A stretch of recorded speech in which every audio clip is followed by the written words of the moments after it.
Magnesium এবং phosphorus এই দুইটার ভেতরে আমার যেহেতু দেখতে পাচ্ছি ফসফরাসটা কোথায় আছে, ডানের দিকে আছে, তার মানে কি ফসফরাসের আকার কমবে।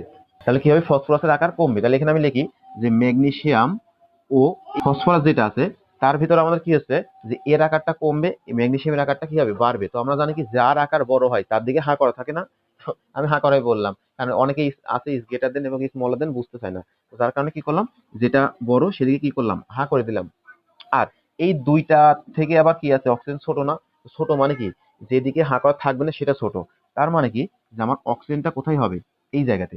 তাহলে এই যে সব থেকে বড় ম্যাগনেসিয়াম, তার থেকে ছোট ফসফরাস, তার থেকে ছোট অক্সিজেন, এটা কিসের, এটা হলো আকারের ক্রম। বা এই যে আমরা যে ব্যাসার্ধ বলতেছি না, এটা কিসের ক্রম, ব্যাসার্ধের ক্রম। তাহলে এটা কি হবে, ব্যাসার্ধের বা আকারের ক্রম। তো ব্যাসার্ধের বা আকারের ক্রম। তো এই যে তারপর লিখবে কি, যে আমরা জানি কি পারমাণবিক ব্যাসার্ধ যদি বাড়ে আসক্তি গুলো কি হবে, কমবে।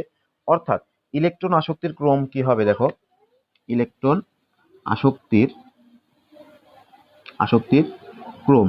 তো দেখো এই যেগুলো আছে পরমাণু আমি ঠিক ওইভাবেই লিখবো, যেহেতু উল্টাই যাবে। তাহলে আমরা কি করবো, দেখো এই চিহ্নগুলো এদিকে আছে না, তখন কি হবে, এদিকে যাবে।